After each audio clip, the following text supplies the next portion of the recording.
सबसे पहला बिंदु आता है कि सर याद नहीं रहता है ना। अब आखिर कितना याद रहेगा? आपको पता है कि दिमाग की एक कैपेसिटी है और बड़ा खूबसूरत विशेषता एक मस्तिष्क में डाली गई कि वो भूल जाता है, क्योंकि सब कुछ याद नहीं रहता और लंबे समय तक याद नहीं रहता, किसी को भी नहीं रहता। ये बात केवल आपकी नहीं है, ये हर व्यक्ति की बात है। हर व्यक्ति भूलता है और ठीक तरीके से भूलता है।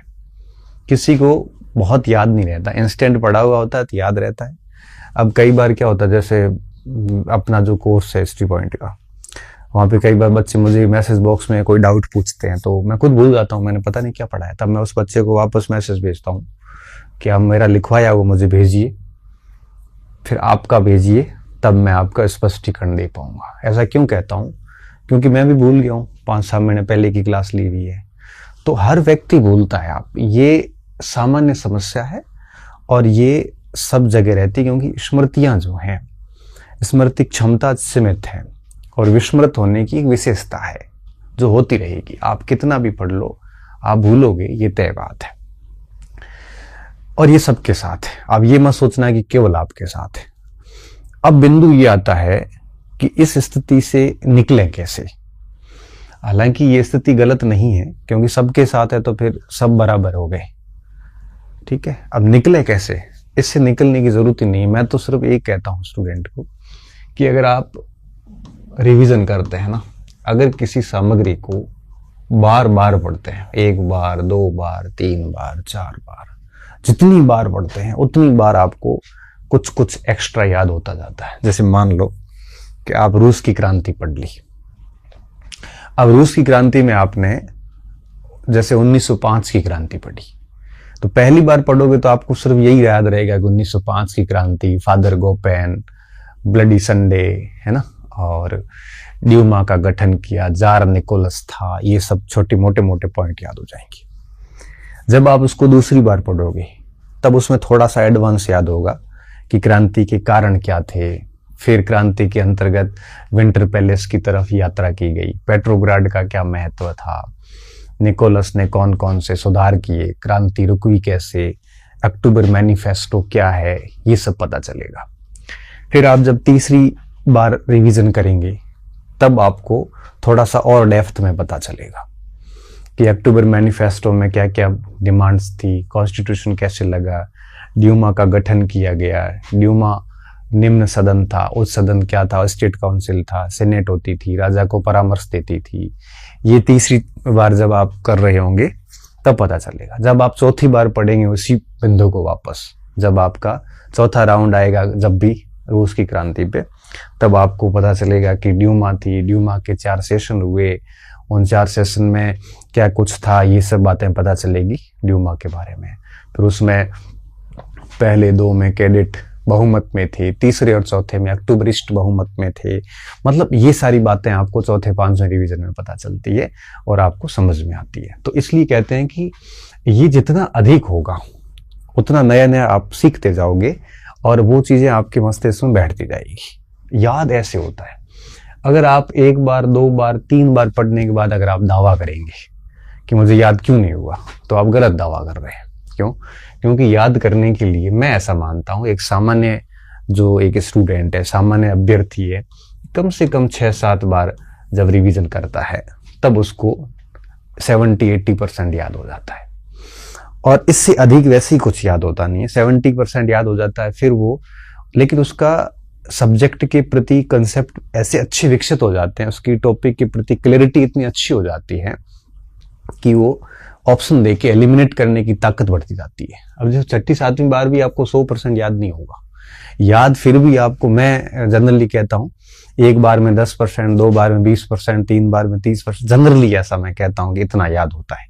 वैसा मत कहना कि 11 बार में क्या सर 110% हो जाएगा, नहीं होता। लेकिन 6-7 बार पढ़ने पर 60-70% याद हो जाता है।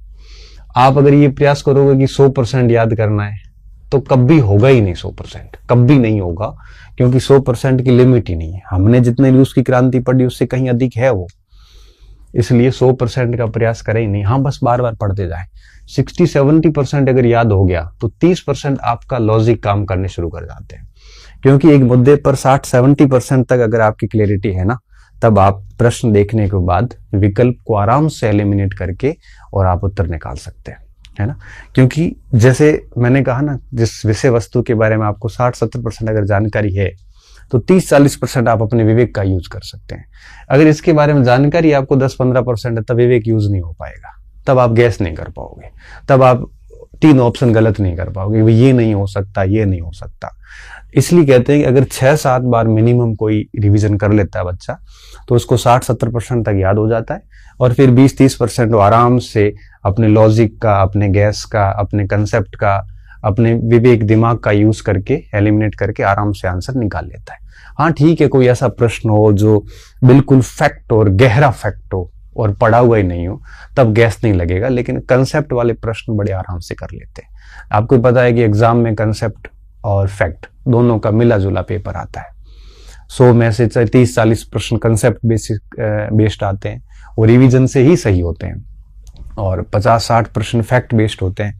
तो 6-7 बार पढ़ने के बाद में आप आराम से 70% फैक्ट वाले प्रश्न सही कर देते हैं। ठीक है, इतनी कट ऑफ रहती है। तो याद नहीं रहता, ये प्रश्न आप ना करें।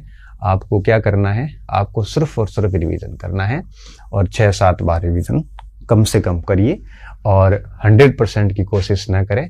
रिवीजन के साथ साथ में सबसे बड़ी चीज होती है अभ्यास, ओपन में बाद में बात करूंगा। अच्छा, अब बात ये आती है रिवीजन करें कैसे, हालांकि इस पर मैंने एक अलग क्लास डाल रखी है, फिर भी मैं आपको एक पॉइंट बता देता हूं। रिवीजन कभी भी लाइन टू लाइन नहीं करें, गद्यांश के रूप में नहीं करें। रिवीजन करते वक्त आप कम से कम हेडिंग को पढ़ने के बाद में सोचिए कि इसके अंदर है क्या, थोड़ा मनन करने की कोशिश करिए। अभी मैं रूस की क्रांति की बात कर रहा था, तो मैं वापस रूस पे जाता हूँ। अब क्रांति के कारणों की बात करनी है ना, तो मैं लाइन टू लाइन क्यों पढ़ रहा हूँ, मैं यही सोचूं ना उस समय की मजदूरों की जो मजदूरी थी, श्रमिकों की, उसमें कटौती की गई थी। 1905 के अंदर रूस और जापान का 4-5 में युद्ध हुआ था, उसके कारण आर्थिक संकट बढ़ गया था, भूखमरी बढ़ गई थी। अब ये मैंने खुद ने बिना देखे सोचना शुरू किया। अब ये सोचने के बाद में मैंने सारे कारण सोचे, क्योंकि एक बार पढ़ने के बाद ऐसा हो जाता है, दूसरी बार तो आप सोच ही सकते हो। फिर मैंने देखा उसमें कि मैंने कौन से बिंदु मिस कर दिए, तो वापस पढ़ लिए। तीसरी बार जब आप पढ़ोगे, तब आप वापस रिवीजन करते होते फिर उस दिमाग में सोचने की कोशिश कीजिए, मनन कीजिए कि इस हेडिंग के अंदर है क्या। आप पूरी, जैसे रूस के अंदर आप जैसे 1917 की क्रांति पे आए, तब आप सोचिए फरवरी क्रांति के बारे में सोचना पूरा शुरू करिए कि 7 मार्च को क्या हुआ, 8 मार्च को क्या हुआ, 9 मार्च को क्या हुआ, 10 को क्या हुआ, सोवियत कैसे गठित हुई, है ना। अब आप ऐसे सोचोगे एक बार, तो सारी चीजें मस्तिष्क में क्लियर होगी, कुछ याद रहेगी, कुछ भूल जाओगे। तो दूसरी, तीसरी, चौथी बार ऐसे सोचते सोचते रिवीजन करोगे, तो रिवीजन में भी सोचना बहुत जरूरी है ना। रिवीजन में भी 5वां 6ठा रिवीजन तो सोचने और मनन पे ही जाता है। पहले सोचिए, मनन कीजिए, उसके बाद उस टॉपिक को देखिए कि अब मैं कौन से पॉइंट मिस कर गया हूं। मैंने एक बहुत बड़ी कमी देखी स्टूडेंट में। स्टूडेंट क्या करता है, हर बार वही गद्यांश लाइन टू लाइन पढ़ के निकल जाता है। अब आप 5वीं बार रिवीजन कर रहे हो, 4थी बार रिवीजन कर रहे हो, और 4थी 5वीं बार कॉपी पढ़ रहे हो, फिर भी अगर आप वो गद्यांश की लाइन टू लाइन पढ़ के आगे निकल रहे हो, तो फिर ये रिवीजन नहीं है। 4थी 5वीं बार कम से कम आप जो पॉइंट पढ़ रहे हैं उसको पूरा पहले सोचिए कि इसके अंदर है क्या क्या। वो सोचने के बाद में फिर देखिए कि मैंने कौन से पॉइंट मिस किए। और 6ठी 7वीं बार तक तो आते आते आपकी स्थिति ये हो जाती है, क्योंकि अगर आप पहला रिवीजन छोड़िए, दूसरे रिवीजन से अगर आप ये सोचना शुरू करते हैं ना, तो 5वें 6ठे रिवीजन तक पूरे टॉपिक की फ्रेमिंग आप आराम से मन में बना देंगे। फिर आपको केवल फैक्ट देखने होते हैं। तो इस तरह से आप सोचिए, मनन कीजिए और बार बार रिवीजन कीजिए। आप आराम से पढ़े हुए प्रश्न तो गलत नहीं करोगे, ये तय बात है। और अगर पढ़ा हुआ नहीं आया तो फिर उसका तो कोई इलाज नहीं, और ऐसा टेंशन लेनी भी नहीं चाहिए, क्योंकि हमें कौन से 100% करने हैं, हमें तो 70% पे अपना काम अच्छे से हो जाता है। और आपके पढ़ा हुआ नहीं आया है तो डेफिनेटली कईयों के सेम स्थिति होती है। 10 प्रश्न आपसे नहीं हुए तो 10 औरों से भी नहीं होंगे। वो वैसे कंपटीशन निर्धारक तत्व भी नहीं है। पहला बिंदु ये था, याद नहीं रहता, तो उसका एक ही उपाय है कि 6-7 बार रिवीजन करो। 100% की कोशिश मत करो। और दूसरी बात ये है कि रिवीजन जो आप तीसरी चौथी बार करते हो, उसमें कोई भी टॉपिक है, जैसे मान लो कि आप ज्योग्राफी पढ़ रहे हैं, या जैसे आप मान लो इतिहास का कोई टॉपिक पढ़ रहे हैं, जैसे जर्मनी का एकीकरण पढ़ रहे हैं, तो आप एकीकरण के बाधक तत्व कौन से थे सोचिए आप। सहायक तत्व कौन से थे, बिस्मार्क ने क्या किया था, फिर उसमें से जो तीनों चरण हुए, डेनमार्क पे कैसे अटैक हुआ। अब आप अगर पूरा दिमाग में घुमाइए, पहले तो रिवीजन से ठीक पहले ये सोचने के बाद में फिर कॉपी देखिए, फिर टॉपिक को पूरा पढ़िएगा, अच्छा मैं ये चीजें मिस कर गया हूँ। और हो सकता है तो पढ़ने के बाद एक बार फिर वापस रिवाइज कर लीजिए, मस्तिष्क में आंखें बंद करके आराम से सोच लीजिए। अगर आप इस तरह से 6-7 बार रिवीजन करते हैं, रिवीजन में आपको किताब अपना जो कंटेंट है, नोट्स है, जो भी है, वो देखने की जरूरत कम से कम होनी, उसके ऊपर आपकी निर्भरता कम से कम होनी चाहिए। हर बार जितनी 6ठी बार रिवीजन हो रहा है उससे कम निर्भरता 7वीं बार होनी चाहिए। 6ठी बार आपको जितनी निर्भरता है अपने सामग्री की, 7वीं बार पढ़ते हो तो उसकी निर्भरता और कम होनी चाहिए। इस तरह से आप चलते रहिए तो डेफिनेटली, और ये तभी संभव होगा जब आपके पास में मटेरियल सीमित होगा। अगर आपने एक ही पार्ट के 5-5 स्रोत लगा रखे हैं तो आपसे कुछ भी नहीं होगा। क्यों? क्योंकि रिवीजन तभी होता है जब आपके पास मटेरियल फिक्स होता है। तब मैं कहता हूं कि आप हिस्ट्री पढ़ो, ज्योग्राफी पढ़ो, आप हर पार्ट की एक से अधिक सामग्री मत रखो। सिलेक्शन एक से होना हुआ तो उसमें हो जाएगा, और उसी सामग्री को पढ़ के कई बच्चे टॉप भी करते हैं। इसलिए ये तभी पॉसिबल होगा जब आपके पास में लिमिटेड रिसोर्सेज होंगे, है ना। क्योंकि सामग्री का आपके सीमित होना, है ना, सामग्री लिमिटेड होना बहुत ज्यादा जरूरी है। अगर ये लिमिटेड नहीं है, सामग्री कम से कम रखिए, तब क्या होगा कि आप आराम से उसको टारगेटेड मेहनत कर सकते हैं। नहीं तो आप आपके पास 3 किताबें पढ़ी है तो एक की करोगे, दूसरे का रिवीजन करोगे, किसका करोगे, है ना। अगर आपको 5-7 किताबें पढ़नी है तो उसको शॉर्ट में नोट्स बना दो, नोट्स का रिवीजन करो फिर, है ना। इस तरह से आप, एक तो ये ध्यान रखना, याद नहीं रहने का एकमात्र यही इलाज है। और बाकी ये एक कॉमन प्रॉब्लम है और ये विशेषता है, कोई प्रॉब्लम भी नहीं कह सकते। ये ऐसा नहीं केवल आपके साथ होती है, इसको इसी तरह से इसका निस्तारण किया जा सकता है। मुझे तो ठीक से याद है, मैं ऐसे ही पढ़ता था कि पहली बार तो पूरी लाइन टू लाइन पढ़ी थी, बढ़िया तरीके से लिखा, नोट्स वगैरह रेडी किया। सेकंड बार से मैं सोचना शुरू कर देता था। सेकंड बार जब सोचता था तो सोचने के दौरान स्थिति ये आती थी कि 5-10% बातें भी याद नहीं आती थी, भूल जाता था। लेकिन जैसे थर्ड बार सोचता था तो थोड़ा ज्यादा अच्छे से कॉन्फिडेंस आता था, अच्छा हाँ ठीक है, मुझे 10 बातें आ रही है। चौथी 5वीं बार नंबर आता था, तब से हो जाता। लेकिन कोशिश इसमें एक चीज और भी करो, एक बात और भी कोशिश करो कि आपका जो भी सामग्री पड़ी हुई है, कम से कम ऐसी कोशिश करो कि 1 महीने में या 2 महीने में सबका नंबर एक बार लग जाना चाहिए, है ना, 1-2 महीने के अंदर अंदर। जैसे ऐसा नहीं हो कि आपने आज पढ़ा, अब 6 महीने किसी पार्ट को देख नहीं रहे हैं, 7वें महीने दूसरा राउंड कर रहे हैं, फिर सोचोगे कुछ नहीं, याद नहीं आएगा। कोशिश करिए कि आप 1-2 महीने के अंदर आप एक बार जो कुछ पढ़ा उसको वापस पढ़े।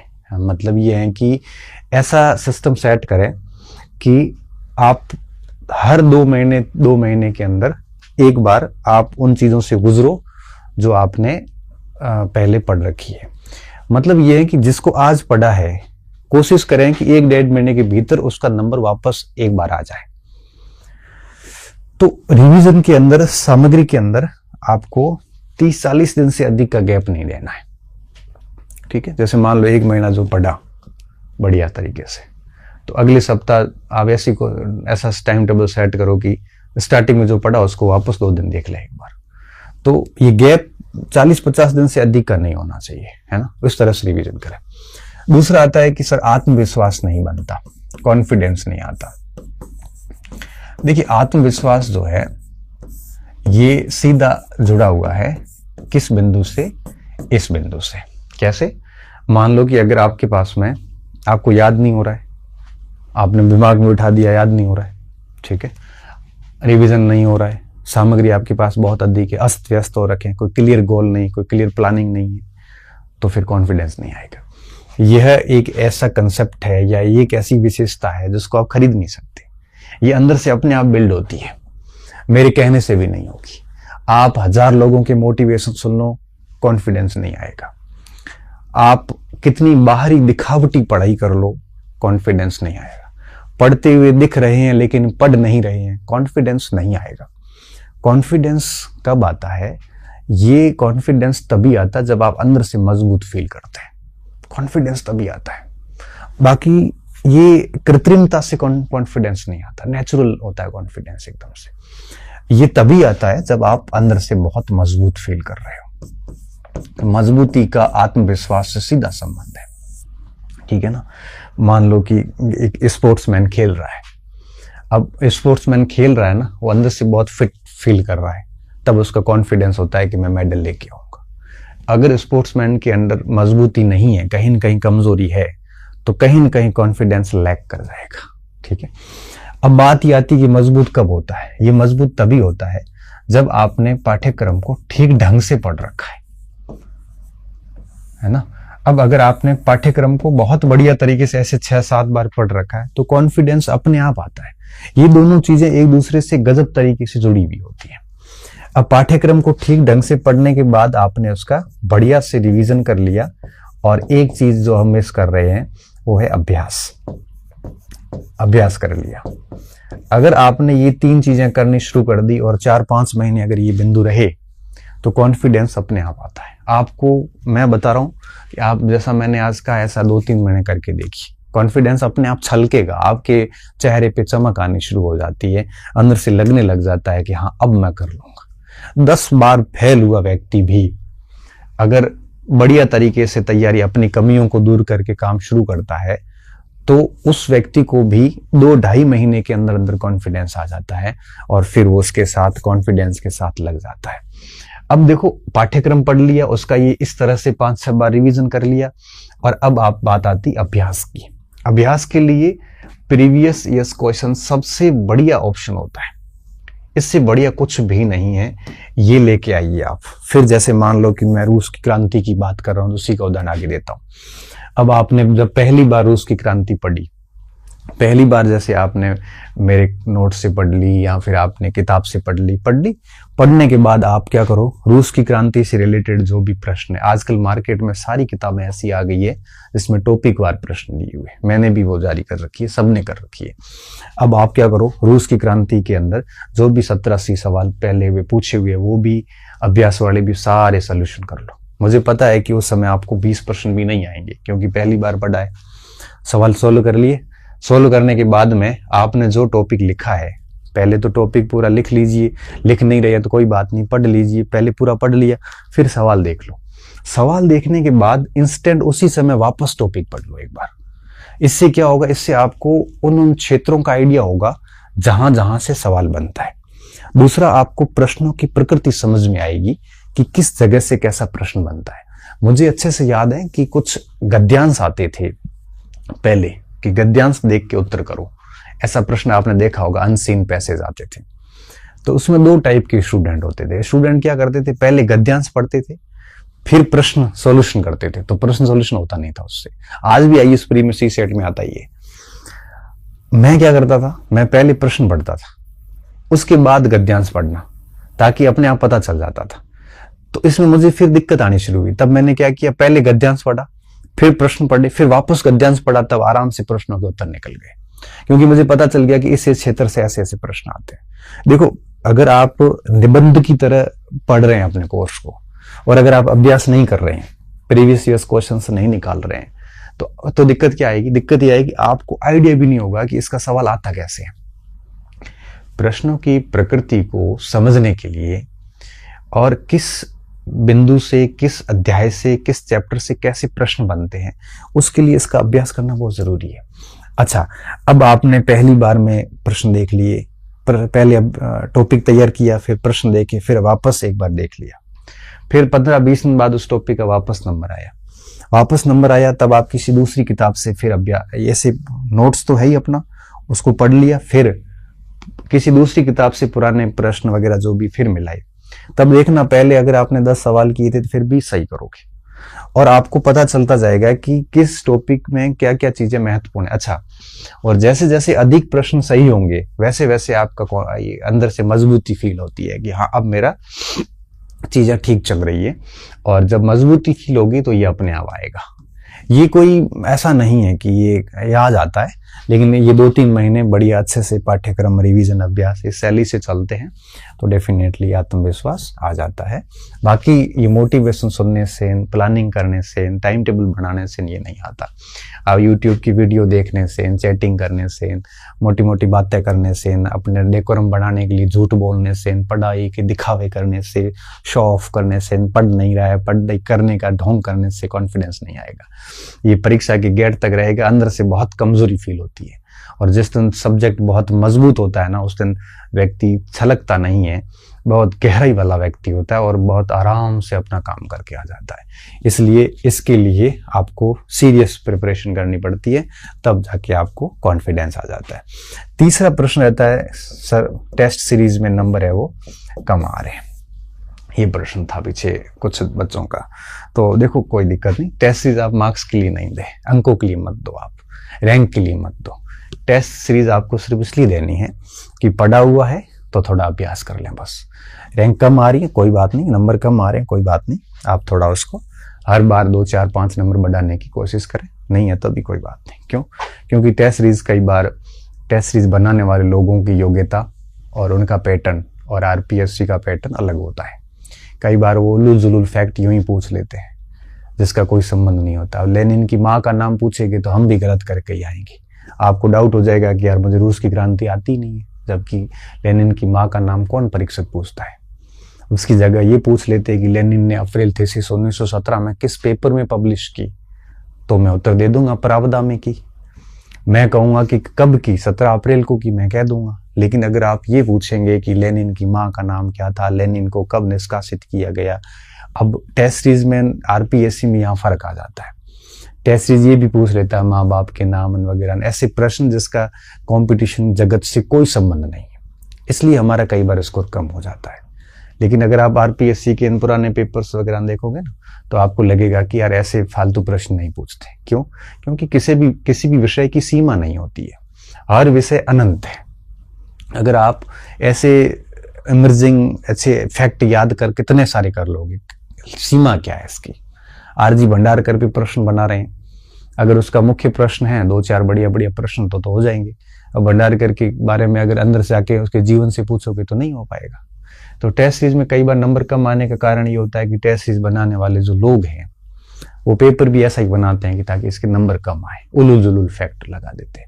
और मैं आपको विश्वास के साथ कह सकता हूं कि जिन पेपर्स में आपके नंबर नहीं आते और आउट ऑफ कंटेक्स्ट प्रश्न होते हैं, वही 10-15 दिन बाद वही पेपर आप टेस्ट सीरीज लेने वालों से वापस करवा दो, उनको खुद को नहीं आएंगी।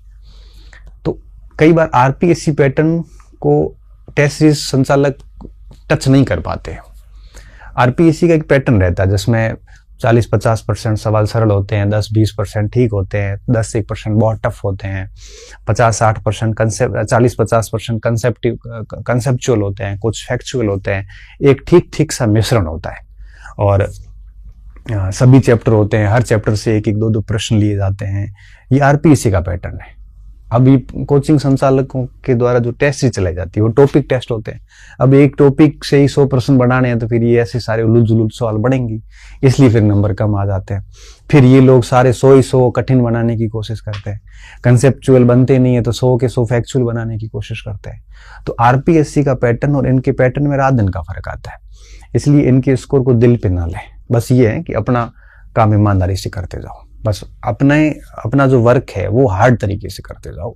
बाकी नंबर टेस्ट में आना, अच्छे नंबर आना, टेस्ट में पहली रैंक लाना, कोई गारंटी नहीं है कि आरपीएससी में आपकी रैंक लगे।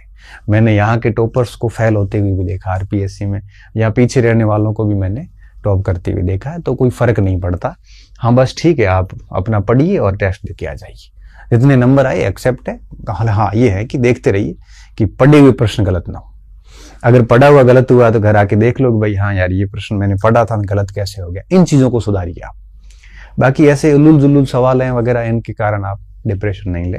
बाकी टेस्ट सीरीज चलती रहेगी, इसमें आपको टेंशन नहीं ले। इसलिए मैं कई बार कहता हूँ कि आप पहले बढ़िया रिवीजन पाठ्यक्रम कर ले, 6-7 बार रिवीजन कर लो, प्रीवियस ईयर्स क्वेश्चन सारे निकालो अच्छी तरीके से। ये सब हो जाते हैं, उसके बाद 10-12 टेस्ट देके जन छुड़ा दो, बस। इससे ज्यादा कुछ है नहीं टेस्ट सीरीज में, ठीक है। तो ये 3 बिंदु थे जो मुझे लगा कि आपसे इन पे बात करनी चाहिए। तो उम्मीद कर रहा हूँ आपके लिए बेनिफिट होगा, और आप अगर इसी तरीके से चल रहे हैं या आपका कोई बेहतर तरीका है इससे, तो उससे आप चलते रहें, आप मेरे अनुसार चले, ना चलें, ये आपके ऊपर है।